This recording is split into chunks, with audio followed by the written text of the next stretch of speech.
பாருங்க குழம்பு நல்லா வத்திட்டு ஆடை விழுந்து நிற்கிது பாருங்க. குழம்பு நல்லா திக்கான ஆடையாக படர்ந்துருச்சு பாருங்க. இந்த பாருங்க, உங்களுக்கு தெரியும் நினைக்கிறேன். குழம்பு நல்லாவே ரெடி ஆயிடுச்சு. சைடில் ஃபுல்லாக எண்ணெய் பிரிஞ்சு நிற்கிது. ஹாய் ஃப்ரெண்ட்ஸ், இன்றைக்கி நம்ம சேனலில் ஒரு அருமையான குழம்பு ரெசிபி தாங்க பார்க்க போகிறோம். அதாவது வீட்டில் வந்து காய்கறி எதுவுமே இல்லை அப்படிங்கிற போது நம்மக்கிட்ட தக்காளி மட்டும் இருந்தால் போதும்.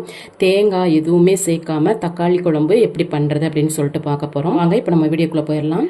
தக்காளி குழம்பு பண்ணுறதுக்கு ஒரு அரைப்பு ரெடி பண்ணணும். அதுக்கு ஒரு மிக்சி ஜார் எடுத்துட்டு ஒரு 7-8 முந்திரி பருப்பு சேர்த்துக்குவோம். இது வந்து சின்ன சைஸில் இருக்கிறதுனால நான் ஒரு 10 முந்திரி பருப்பு சேர்த்துருக்கேன். கூடவே காஷ்மீரி மிளகாத்தூள் 1½ டீஸ்பூன், மல்லித்தூள் 1 டீஸ்பூன், குழம்பு மிளகாத்தூள் வந்து 1 டீஸ்பூன், ஜீரகத்தூள் 1/2 டீஸ்பூன், மஞ்சள் தூள் 1/4 டீஸ்பூன், மிளகுத்தூள் 1/2 டீஸ்பூன். இது பார்த்தீங்கன்னா சாம்பார் தூள் நான் வந்து ஒரு 1/2 டீஸ்பூன் சேர்த்துக்கிறேன். இந்த சாம்பார் தூள் சேர்த்து செய்யும்போது குழம்பு ரொம்ப ரொம்ப டேஸ்டியாக இருக்கும். கூடவே நல்ல திக்னஸ் கொடுக்கறதுக்கு நம்ம வந்து முந்திரி பருப்பு கூட 1 டீஸ்பூன் அரிசி மாவு சேர்த்துக்கலாம். இந்த அரிசி மாவு சேர்த்து செய்யும்போது நம்ம வைக்கக்கூடிய இந்த குழம்பு வந்து நல்ல ஒரு திக்கான கன்சிஸ்டன்சியில் இருக்கும். நீங்கள் இதே போல் செஞ்சு பாருங்கள், டேஸ்ட்டும் சூப்பராக இருக்கும். இது கூட கொஞ்சமாக தண்ணி சேர்த்து நல்ல நைஸான பேஸ்ட் பதத்துக்கு நம்ம வந்து அரைச்சிட்டு வந்துடலாம்.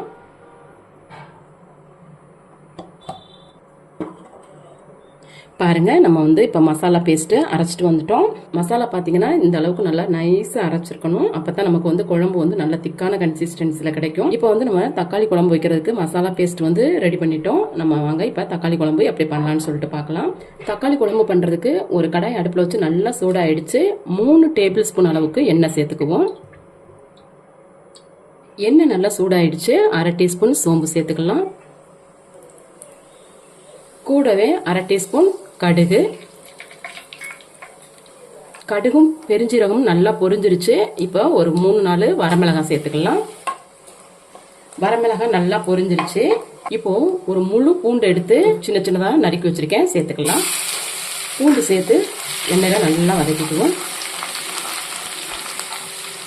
பூண்டு சேர்த்து நல்லா வதக்கியதும் ஒரு 100 கிராம் சின்ன வெங்காயம் எடுத்து சின்ன சின்னதாக நறுக்கி வச்சிருக்கேன், அதையும் சேர்த்துக்குவோம். வெங்காயத்து கூட ஒரு தண்டு கருவேப்பிலை இலைகள் சேர்த்துக்கலாம். இப்போ நம்ம சேர்த்துக்கிட்ட வெங்காயத்தையும் கருவேப்பிலை இலைகளையும் நல்லா எண்ணெயில் வதக்கி கொடுத்துடலாம்.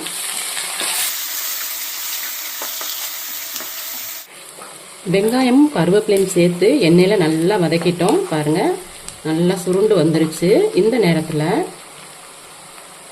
நான் ஒரு 5 பெரிய தக்காளி எடுத்து அதை வந்து நறுக்கி வச்சுருக்கேன், சேர்த்துக்கலாம். நம்ம சேர்த்துக்கிட்ட தக்காளியை வந்து நல்லா எண்ணெய் பிரிஞ்சு வர்ற அளவுக்கு எண்ணெயில் வதக்கிடலாம்.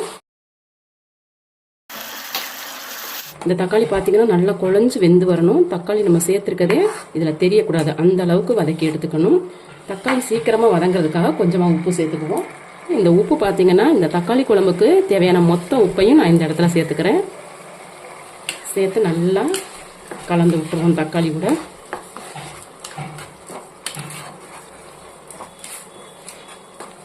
இந்த மாதிரி கலந்து விட்டுட்டு இதை மூடி போட்டு ஒரு 3 நிமிஷம் நல்லா வேக விட்டுருவோம். மூடி போட்டு 3 நிமிஷத்துக்கு மேலேயே ஆயிடுச்சு. ஓப்பன் பண்ணி பார்ப்போம். பாருங்க, தக்காளி நல்லா வெந்துட்டு எண்ணெய் மிதக்குது பாருங்க. பாருங்க, தக்காளி நல்லா குழஞ்சு வெந்துருச்சு. இந்த அளவுக்கு வெந்தால் போதும். இப்போ நம்ம ஏற்கனவே மிக்சியில் அரைச்சி வச்சிருக்கோம் இல்லையா ஒரு மசாலா பேஸ்ட், அதை சேர்த்துக்கலாம்.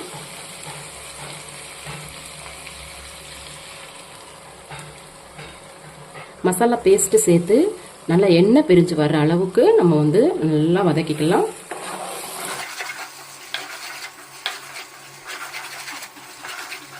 அடி பிடிக்கிற மாதிரி இருந்தால் கொஞ்சமாக தண்ணி சேர்த்துக்கலாம். இந்த தண்ணி பார்த்தீங்கன்னா மிக்சி ஜாரை கழுகுன தண்ணி தான். சேர்த்து நல்லா கலந்துருவோம்.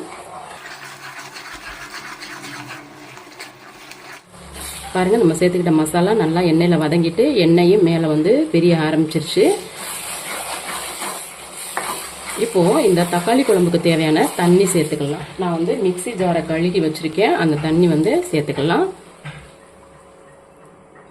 கூடவே இந்த தக்காளி குழம்புக்கு தேவையான தண்ணி நம்ம சேர்த்துக்கலாம்.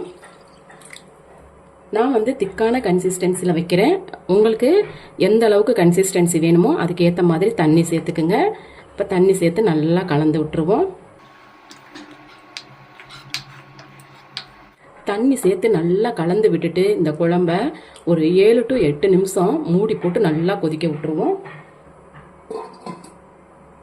குழம்பு மூடி போட்டு 8 நிமிஷத்துக்கு மேலேயே ஆயிடுச்சு. ஓப்பன் பண்ணி பார்ப்போம். பாருங்க, குழம்பு நல்லாவே வத்திட்டு நல்லா திக்கான கன்சிஸ்டன்சிக்கு வந்துடுச்சு. சைடில் ஃபுல்லாக எண்ணெய் பிரிஞ்சிடுச்சு பாருங்க. இப்போ இதை நம்ம கலந்து விட்டுருவோம்.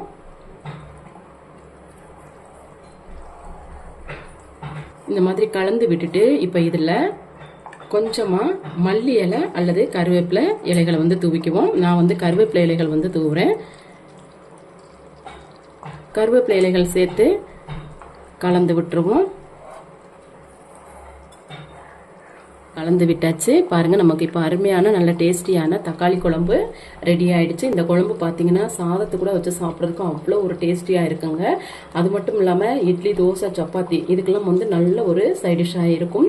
இதே போல் நீங்கள் ஒன்ஸ் ட்ரை பண்ணி பாருங்கள். நம்ம வீட்டில் காய்கறி எதுவும் இல்லை அப்படிங்கிற பட்சத்தில் வந்து இந்த மாதிரி குழம்பு வச்சு சாப்பிடும்போது ரொம்ப ரொம்ப சூப்பராக இருக்குங்க. இதை திருப்பி திருப்பி செய்கிற மாதிரி இருக்கும் இதனுடைய டேஸ்ட்டு. நான் பண்ணியிருக்க இந்த தக்காளி குழம்பு உங்களுக்கு பிடிச்சிருக்கு அப்படின்னா அந்த வீடியோக்கு ஒரு லைக் கொடுங்க. என்னுடைய சேனலை சப்ஸ்கிரைப் பண்ணுங்கள், கமெண்ட் பண்ணுங்கள், உங்கள் ஃப்ரெண்ட்ஸுக்கும் ஷேர் பண்ணுங்கள். மீண்டும் இது போல் நல்லதொரு ரெசிபியில் உங்களை சந்திக்கிறேன். அது வரைக்கும் நன்றி, வணக்கம்.